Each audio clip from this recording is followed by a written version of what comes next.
L'Afrique peut-elle marcher sur la ligne fine entre l'assistance et la dépendance? Pendant trop longtemps, les nations prétendant aider n'ont fait qu'exploiter le continent, utilisant souvent l'aide militaire comme un outil d'influence dont l'Afrique paie encore le prix aujourd'hui. Mais maintenant que l'Afrique prend ses distances avec l'Occident, adoptera-t-elle une nouvelle stratégie avec des partenaires émergents? L'Afrique subsaharienne a été fondamentale pour la prospérité mondiale des pays avancés, et elle a joué un rôle important en tant que productrice de matières premières. Nous ne permettrons pas à l'Afrique subsaharienne d'échapper à cette réalité. Nous faisons tout pour maintenir l'Afrique subsaharienne à sa place, en la gardant appauvrie. C'est absolument vital pour la prospérité de tous les autres. Soyons clairs à ce sujet. Cela signifie que toutes les structures économiques, toutes les institutions mondiales, et l'économie que nous enseignons à tout le monde sont conçues pour maintenir l'Afrique exactement là où elle est. Que ce soit l'Europe, les États-Unis ou maintenant la Chine, c'est toujours la même chose. Nous avons besoin que l'Afrique reste appauvrie parce que nous avons besoin de ses matières premières, et nous les voulons dans un état brut. C'est le message. Alors que l'Afrique renforce ses liens avec la Russie et bénéficie d'un soutien militaire, elle maintient soigneusement sa souveraineté, déclarant récemment qu'elle ne tolérera pas d'ingérence militaire étrangère. Cette position signifie-t-elle un affaiblissement du partenariat entre l'Afrique et la Russie? Ou est-ce un signe que la Russie respecte la souveraineté de l'Afrique? Découvrons-le. L'Afrique a souvent été traitée comme un pion, déplacée, manipulée et sacrifiée au profit des autres, mais parfois, une pièce défie son rôle prescrit, se tenant droite et affirmant son droit de se déplacer selon ses propres termes. Le Burkina Faso, sous la direction audacieuse de son ministre de la Défense, Kassem Koulibaly, fait exactement cela, défiant les récits obsolètes qui ont longtemps enchaîné le continent. Le 17 août 2024, le ministre Koulibaly a fait les gros titres avec une déclaration qui a résonné bien au-delà des frontières du Burkina Faso. Il a annoncé l'intention de son pays de renforcer son partenariat avec la Russie, mais avec une condition critique. Ce partenariat se ferait selon les termes du Burkina Faso. Aucun soldat étranger ne combattrait les batailles du Burkina Faso. Le pays assurerait son avenir avec un soutien externe uniquement axé sur l'équipement de ses forces avec les connaissances et les outils nécessaires. Mais que signifie le partenariat du Burkina Faso avec la Russie dans le contexte plus large de la souveraineté africaine, et pourquoi ce geste est-il si important? L'engagement du Burkina Faso avec la Russie a suscité une série de réactions, notamment de la part des observateurs occidentaux qui ont rapidement interprété cette démarche comme un virage imprudent ou un pari désespéré. Mais de telles interprétations manquent complètement la cible. Ce que nous observons n'est pas une décision hasardeuse, mais un mouvement calculé qui reflète l'engagement du Burkina Faso à reconquérir sa souveraineté dans un monde où ce concept a souvent été sapé, surtout en Afrique. Historiquement, la souveraineté de l'Afrique a été érodée par des forces externes, depuis l'ère coloniale jusqu'aux formes plus subtiles de néocolonialisme qui persistent aujourd'hui. Les puissances occidentales se sont longtemps positionnées comme les arbitres de la sécurité et du développement en Afrique, imposant souvent leur volonté sous le couvert de l'assistance. Cette assistance n'a que rarement eu pour but d'autonomiser les nations africaines. Au contraire, elle a souvent servi à ancrer l'influence occidentale, laissant les pays africains dépendants et leur souveraineté compromise. Dans ce contexte, la décision du Burkina Faso de s'associer à la Russie représente un nouveau chapitre dans l'histoire de la souveraineté africaine. La déclaration du ministre Koulibaly selon laquelle « personne ne peut assurer la sécurité mieux que nous-mêmes » n'est pas seulement une affirmation de la fierté nationale,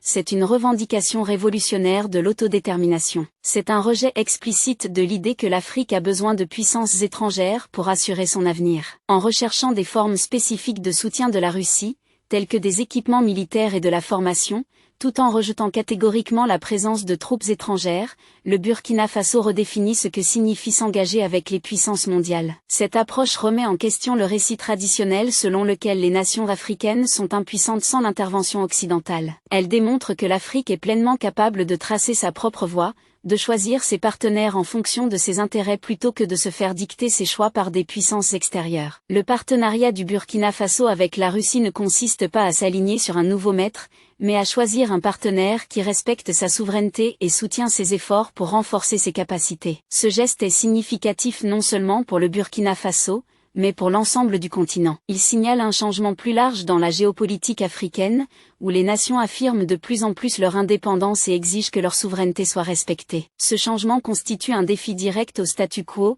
où les nations africaines ont souvent été considérées comme des partenaires mineurs ou des bénéficiaires passifs de l'aide. La position du Burkina Faso envoie un message clair.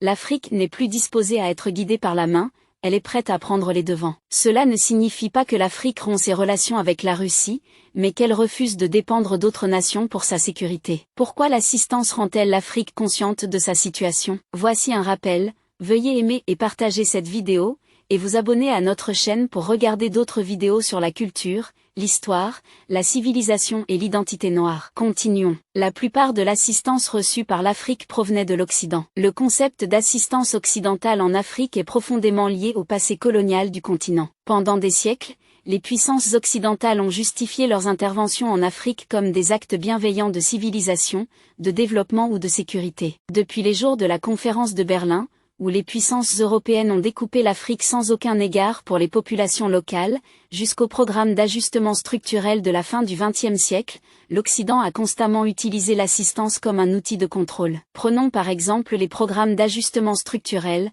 PA, imposés par le Fonds monétaire international, FMI, et la Banque mondiale dans les années 1980 et 1990. Ces programmes étaient censés aider les nations africaines à se remettre de crises économiques. En réalité, ils étaient des véhicules pour imposer des politiques économiques néolibérales qui profitaient aux entreprises et institutions financières occidentales au détriment de la souveraineté africaine. Les PA ont forcé les gouvernements africains à réduire les dépenses publiques, à privatiser les entreprises publiques et à ouvrir leur marché à la concurrence étrangère, tout en les accablant de dettes écrasantes. Le résultat a été une pauvreté généralisée, des troubles sociaux et une dépendance accrue à l'aide occidentale. De même, les interventions militaires occidentales en Afrique ont souvent été présentées comme des efforts pour promouvoir la stabilité et la sécurité. Cependant, ces interventions ont déstabilisé les régions qu'elles étaient censées aider. Les États-Unis et leurs alliés ont soutenu des régimes dictatoriaux, appuyé des insurrections et lancé des campagnes militaires qui ont laissé des pays en ruine. La Libye est un exemple frappant de ce schéma destructeur. L'intervention menée par l'OTAN en 2011,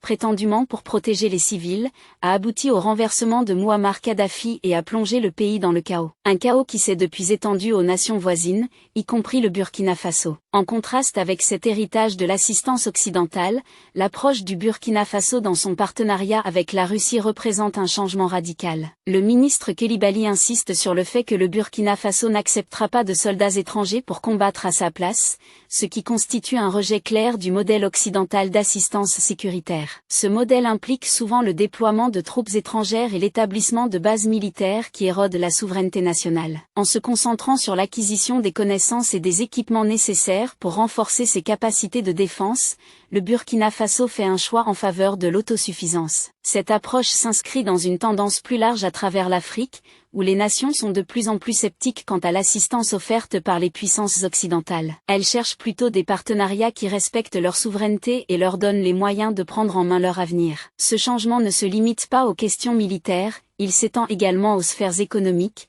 politiques et sociales. Partout sur le continent, les dirigeants africains réévaluent leurs relations avec les institutions occidentales, remettant en question la valeur de l'aide qui vient avec des conditions restrictives. Ils explorent de nouvelles formes de coopération qui leur permettent de maintenir le contrôle sur leur destin. Cependant, cela signifie-t-il que l'Afrique et la Russie auront du mal à répondre aux besoins l'un de l'autre? Ce n'est pas le cas, car la Russie respecte les décisions de l'Afrique. La décision du Burkina Faso de s'associer à la Russie n'est pas un acte isolé ou impulsif. Il s'agit d'une démarche soigneusement calculée, influencée par une combinaison de besoins sécuritaires immédiats, d'objectifs stratégiques à long terme et des dynamiques changeantes du pouvoir mondial. Pour comprendre toute la portée de ce partenariat, il est essentiel de considérer les calculs stratégiques qui le sous-tendent. Tout d'abord, le Burkina Faso fait face à des défis sécuritaires importants. La montée des groupes extrémistes dans la région du Sahel a créé un environnement volatile, avec des attaques fréquentes contre des cibles civiles et militaires. Malgré des années de coopération avec les puissances occidentales,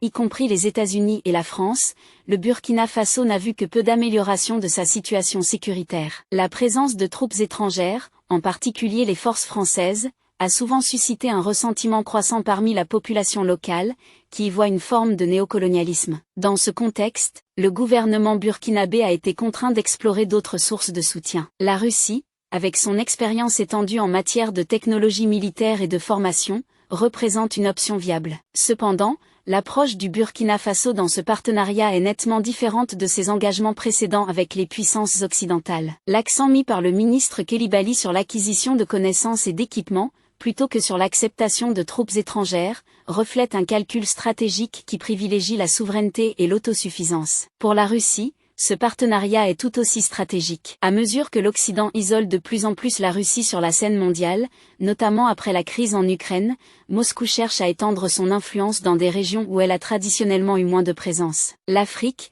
avec son potentiel économique croissant et son importance stratégique, est une zone clé pour la politique étrangère de la Russie. En s'associant au Burkina Faso, la Russie obtient un point d'ancrage en Afrique de l'Ouest, une région historiquement dominée par l'influence française et américaine. Cependant, il est crucial de comprendre que ce partenariat ne vise pas à faire de la Russie le nouveau parrain du Burkina Faso, remplaçant l'Occident. Au contraire, il s'agit d'une relation mutuellement bénéfique, fondée sur le respect et les intérêts partagés. Pour le Burkina Faso, le partenariat offre un accès à l'expertise militaire et aux ressources dont il a besoin pour relever ses défis sécuritaires. Pour la Russie, cela représente une opportunité de renforcer ses liens avec un partenaire africain important, augmentant ainsi son influence mondiale. Cet alignement stratégique est révélateur d'une tendance plus large en géopolitique africaine, où les nations cherchent de plus en plus à diversifier leurs partenariats et à réduire leur dépendance à l'égard d'une seule puissance extérieure. En engageant des discussions avec plusieurs acteurs mondiaux,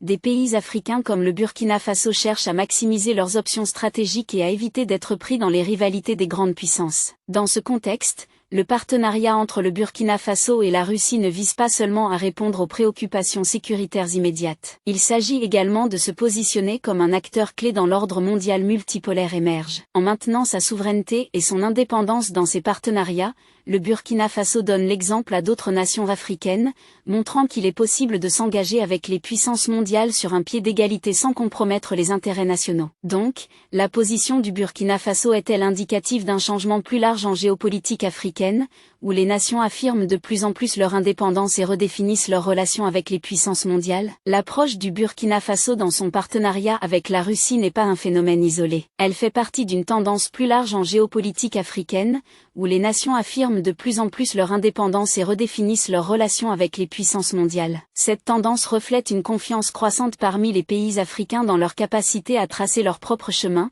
libérés des contraintes imposées par les liens historiques et les pressions extérieures. Au cours de la dernière décennie, nous avons assisté à un changement significatif dans la manière dont les nations africaines s'engagent avec le reste du monde. Les alliances traditionnelles avec les puissances occidentales sont réévaluées, et de nouveaux partenariats sont forgés avec des pays non occidentaux comme la Chine, la Russie, la Turquie et l'Inde. Ces partenariats sont souvent fondés sur le respect mutuel et les intérêts partagés, plutôt que sur les relations paternalistes et souvent exploitantes qui ont caractérisé les interactions avec l'Occident. Un des exemples les plus notables de cette tendance est la montée en puissance de la Chine en tant qu'acteur majeur en Afrique. Grâce à son initiative Belt and Road Initiative, BRI, la Chine a massivement investi dans les infrastructures africaines, offrant des financements nécessaires pour les routes, les chemins de fer, les ports et les projets énergétiques. Bien que certains aient critiqué l'approche de la Chine comme une forme de diplomatie de la dette, de nombreux dirigeants africains y voient une opportunité de combler les lacunes critiques en matière d'infrastructures qui ont longtemps freiné le développement du continent. De même, l'engagement croissant de la Russie en Afrique, illustré par son partenariat avec le Burkina Faso, fait partie d'une stratégie plus large visant à étendre son influence dans le sud global. Les nations africaines sont de plus en plus disposées à s'engager avec la Russie pour contrebalancer l'influence occidentale, en particulier dans des domaines tels que la coopération militaire et le développement énergétique. Cependant, ce qui distingue le Burkina Faso, c'est la clarté et l'assurance avec lesquelles il a exprimé sa position. Les déclarations du ministre Coulibaly ne laissent aucun doute que le Burkina Faso ne compromettra pas sa souveraineté dans ses relations avec les puissances extérieures. Cela envoie un message fort à la fois à l'Occident et aux autres nations africaines, signalant que l'ère où l'Afrique était dictée par des puissances extérieures touche à sa fin. Ce changement dans la géopolitique africaine ne se fait pas sans défi. Les nations africaines doivent naviguer dans un paysage d'intérêts mondiaux, où s'aligner trop étroitement avec une puissance peut entraîner une aliénation des autres. Cependant, la volonté de pays comme le Burkina Faso de prendre ces risques démontre une confiance croissante en la capacité de l'Afrique à façonner son propre destin. Dans ce nouveau paysage géopolitique, les nations africaines agissent de plus en plus en tant qu'acteurs de leur propre avenir, plutôt que de rester des récipiendaires passifs d'aide ou des sujets d'intervention. Cette tendance est susceptible de se poursuivre à mesure que davantage de pays suivent l'exemple du Burkina Faso en cherchant des partenariats qui respectent leur souveraineté et leur permettent de prendre le contrôle de leur avenir. La question se pose alors, Comment la position intransigeante du Burkina Faso influence-t-elle l'avenir de la position globale de l'Afrique? La position sans concession du Burkina Faso ne se limite pas à une simple politique nationale, elle représente l'avenir de l'Afrique sur la scène mondiale. À mesure que des nations comme le Burkina Faso affirment leur souveraineté et exigent le respect, les dynamiques de pouvoir mondial évoluent. L'Afrique n'est plus simplement un récepteur passif d'aide ou un sujet d'intervention, les pays africains prennent de plus en plus le contrôle de leur récit, façonnant leur avenir en fonction de leurs intérêts et de leurs valeurs. Ce changement a des implications significatives pour les relations de l'Afrique avec les autres puissances mondiales. Trop longtemps, l'Afrique a été perçue comme une région à exploiter ou à développer selon des normes externes. Mais comme le démontrent des nations telles que le Burkina Faso, l'Afrique est pleinement capable de définir son propre chemin, en s'engageant avec les puissances mondiales sur un pied d'égalité plutôt qu'en tant que partenaire subalterne. L'Occident, en particulier, doit accepter cette nouvelle réalité. Pendant des décennies, les nations occidentales ont abordé l'Afrique avec une attitude paternaliste, offrant une aide et une assistance souvent assorties de conditions. Ces relations ont fréquemment été caractérisées par un déséquilibre de pouvoir, où les nations africaines étaient censées suivre la direction de leurs homologues occidentaux. Cependant, à mesure que de plus en plus de pays africains affirment leur indépendance, l'Occident devra repenser son approche s'il souhaite maintenir son influence sur le continent. L'une des principales implications de la position du Burkina Faso est que les nations africaines recherchent de plus en plus des partenariats mutuellement bénéfiques plutôt que ceux qui servent les intérêts des puissances extérieures. Cette évolution est évidente dans l'intérêt croissant pour la coopération Sud-Sud, où les nations africaines s'engagent avec d'autres pays en développement pour partager connaissances, ressources et expertise. Cette forme de coopération repose souvent sur des principes de solidarité, d'égalité et de respect de la souveraineté, ce qui contraste fortement avec l'approche descendante qui a caractérisé de nombreuses interventions occidentales. Une autre implication potentielle de la position du Burkina Faso est qu'elle pourrait conduire à un monde plus multipolaire, où le pouvoir est plus équitablement réparti entre les différentes régions. À mesure que les nations africaines diversifient leurs partenariats et s'engagent avec un plus large éventail de puissances mondiales, elles contribuent à l'érosion de l'ordre mondial unipolaire qui a dominé la politique mondiale depuis la fin de la guerre froide. Cette multipolarité pourrait conduire à un système mondial plus équilibré et équitable, où l'Afrique joue un rôle plus important et influe. Cependant, cette nouvelle position mondiale comporte également des défis. Les nations africaines doivent rester vigilantes pour s'assurer que leurs partenariats avec les puissances mondiales sont véritablement mutuellement bénéfiques, et qu'ils ne conduisent pas à de nouvelles formes de dépendance ou d'exploitation. Elles doivent également travailler ensemble pour renforcer les institutions régionales, telles que l'Union africaine, afin de s'assurer qu'elles disposent d'une voix collective dans les affaires mondiales. En fin de compte, la position du Burkina Faso est un puissant rappel que l'Afrique n'est plus un continent auquel on peut dicter des règles, mais un continent qui exige respect et égalité sur la scène mondiale. À mesure que de plus en plus de nations africaines suivent l'exemple du Burkina Faso, le monde doit reconnaître que l'Afrique ne fait pas que se lever, elle prend sa place légitime en tant que leader dans la communauté mondiale. L'avenir de la position mondiale de l'Afrique sera défini par la force et la souveraineté de ces nations, qui affirment sans complexe leur droit de déterminer leur destin. Pensez-vous que cette approche est meilleure que de se reposer entièrement sur quelqu'un d'autre? Que se passerait-il si cela continue? Faites-le nous savoir dans la section des commentaires. Croyez-vous que même avec des partenaires proches, l'Afrique doit être prudente avant d'accepter de l'assistance? Voulez-vous voir plus de vidéos comme celle-ci? Si c'est le cas, abonnez-vous à notre chaîne et appuyez sur l'icône de la cloche à côté. Nous avons décidé de créer des vidéos sur des sujets dont personne ne parle, comme la culture noire, la civilisation, l'histoire, et comment les Noirs ont été glorieux. Merci de nous avoir regardés, et jusqu'à la prochaine vidéo, restez à l'écoute.